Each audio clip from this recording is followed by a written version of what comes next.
Hi everyone. Welcome to Lion Global Investors webinar on empowering retail clients with curated portfolios. I'm Gregory Ng and I'll be your host for today. Our CEO, Mr. Gerard, is a veteran in the financial service industry, having served at GIC, Deutsche Asset Management, Temasek, and Fullerton Fund Management before his current role in Lion Global Leadership. Welcome to this LGI webinar. In the next few minutes, I would like to take you through the key changes happening in our industry over the last 30 years. In the 1980s, the key developments were passive investing and portfolio insurance, followed by hedge funds in the 1990s. And in the Northeast, the landscape was dominated by ETF and smart beta investing. Of late, our obsession has turned to ESG investing. These developments brought about disruption and commoditization to our industry, and this led to the creation of huge AMCs. Huge AMCs are those who are good at passive investment, usually in ETFs. But in ETF offering, it is usually based on a good supply chain, thereby changing the nature of managing money from an artisan-centric one to a production process-driven one. Whoever is able to deliver the product cheaply and efficiently wins the game. As a result, successful AMCs are morphing from being professional companies to technology companies. The successful companies today are oligopolies, very much like the automobile industry. Despite these disruptions, there are still old-school active managers who are thriving. One of the ways to survive in this game is to offer fund of funds of these active managers. However, most funds of funds still follow a very qualitative investment process. The only quantitative part of their job consists of looking at performance and risk. Very little analysis is done to prove whether the outperformance is sustainable. Long-term portfolio managers would know that luck sometimes plays a big part in their performance. When building our curated portfolio team, we wanted to address the uncertainty of skill versus luck. Owing to my involvement in the CFA Institute, I got to know Rick Di Mascio, founder and CEO of Inalytics a few years back. Rick is able to confirm that despite the prevalence of passive funds, investment skills still exist amongst active managers. He has developed a process via rigorous data analysis to separate the chaff from the wheat. Mr. Ben Powell from BlackRock to share with us where the global economy and financial markets are headed. Our framing of has the world changed is that the virus has acted as an accelerant for many pre-existing trends. So there were certain things already in the air in very diverse subjects. For example, some of the geopolitical stress that we were seeing, perhaps exacerbated by the virus. Certainly, the move to the virtualization of everything, shopping, gaming, and of course, this call we are doing on webinar, the internet is not a new thing, but it feels like the take-up has been tremendously accelerated. So I think many of these trends were likely to come into fruition over the next 3, 5, 10 years, and they've all come at once. They've all arrived in 3, 5, 10 months, not years. So that is why our key thought, I suppose, at the BlackRock Investment Institute is that the future is running at us. So these things were likely to have happened further down the track, but as I mentioned, they have now accelerated as a result of the virus and are now with us. Portfolio construction should change. And the reason it should change is because, in particular, developed market government bonds, they simply don't give you the yield that they have done historically. That is sort of obvious because we are all aware of this, but nonetheless, it is profoundly important. And we would argue intelligently engaging with that problem, which is a hard problem, how to solve that problem is the absolutely critical thing for us all to be doing in the months and quarters ahead. What is going to change as a result of COVID? As I mentioned, I think a lot of things would have happened but have been brought forward to now, maybe this webinar being an example. But the big change is simple but complicated. The simple point, developed market bonds don't give you what they used to. The complicated point is, I think, engaging with that problem with your partners and trying to solve for that, I think, is the critical thing to be contemplating, to be thinking about in the months and quarters ahead. Because, as I say, that change is hard to exaggerate, not just versus the last 5 or 10 years, but literally over centuries of asset management and financial markets history. Dialing in from the United Kingdom, we have Mr. Rick Di Mascio from Inalytics, where he'll be speaking to us about identifying winning funds. And we're in the very fortunate position of not having to rely on beliefs or trusting people. We have the data that establishes that skill exists. Our business is based on rigor and evidence of the 4 criteria for success, and absolutely backed up by our data. What we've been able to do over these decades is establish very clearly what we believe to be the 4 criteria for a successful investment process. And the first one, which is going to come as no surprise to anyone, it's having a successful research process which investigates ideas and adds the best of them to the portfolio.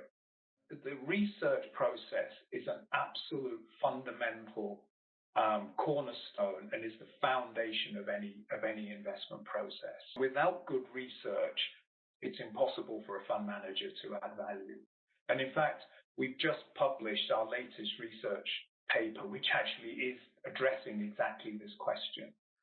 And what we found was that when we took our peer group, we took the portfolios in our database and we separated them into 2 groups, those that had outperformed and those that had underperformed. And what we found was that 82% of the portfolios which had outperformed had demonstrable research skills as we capture it. On the portfolios which underperformed, only 20% of them were getting more than 50% of their decisions right.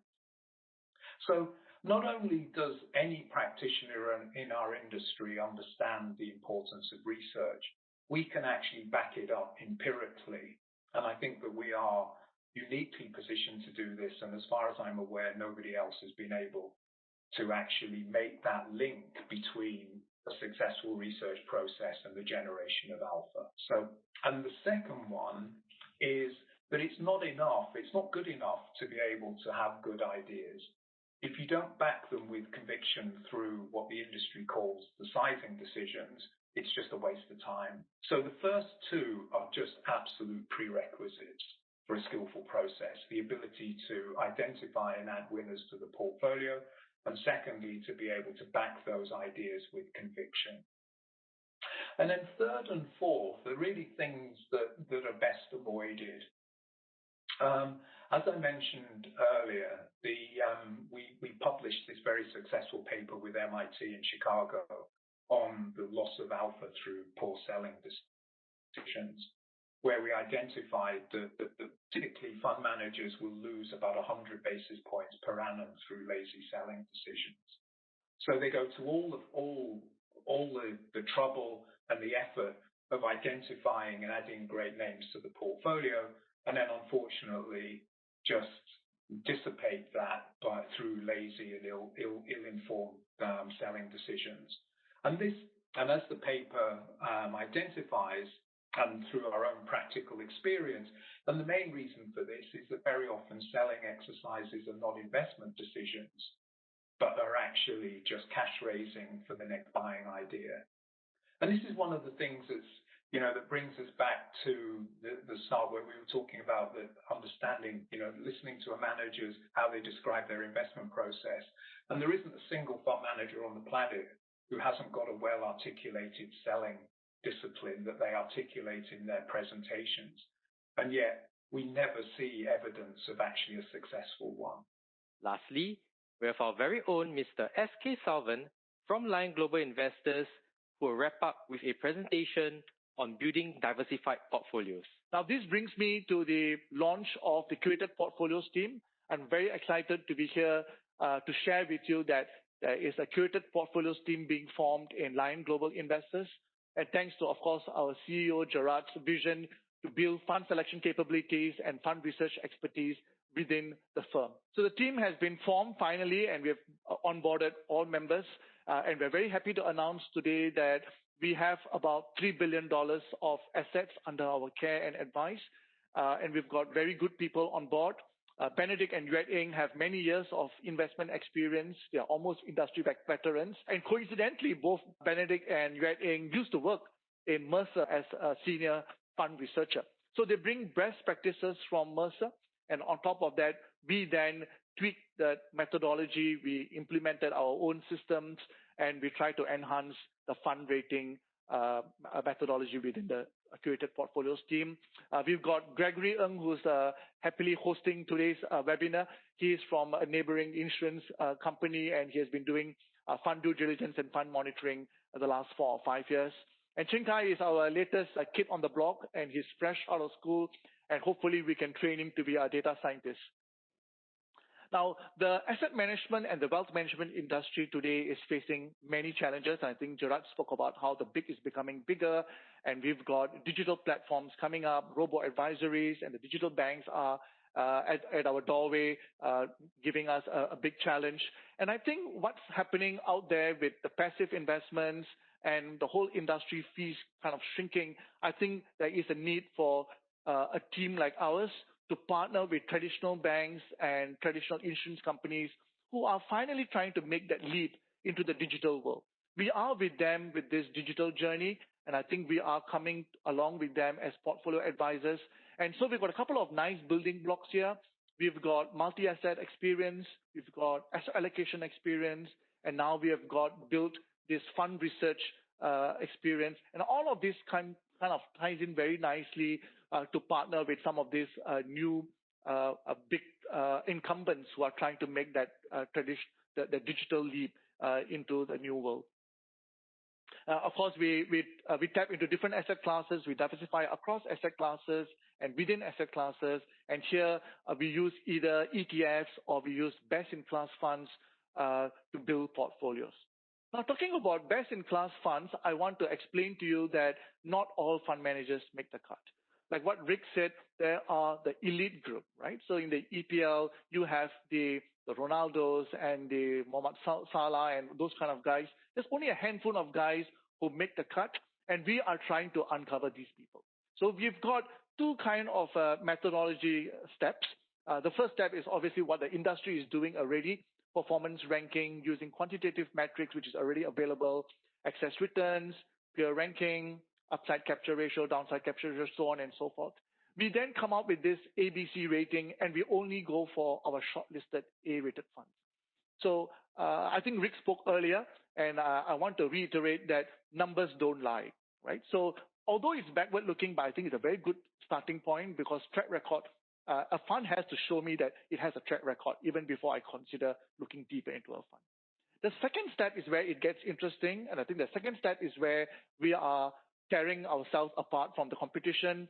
We have introduced people like Inalytics who has come and help us use data to kind of separate the skill from the luck. And it's been a very interesting journey, and we have been working with them for the last 6 to 9 months.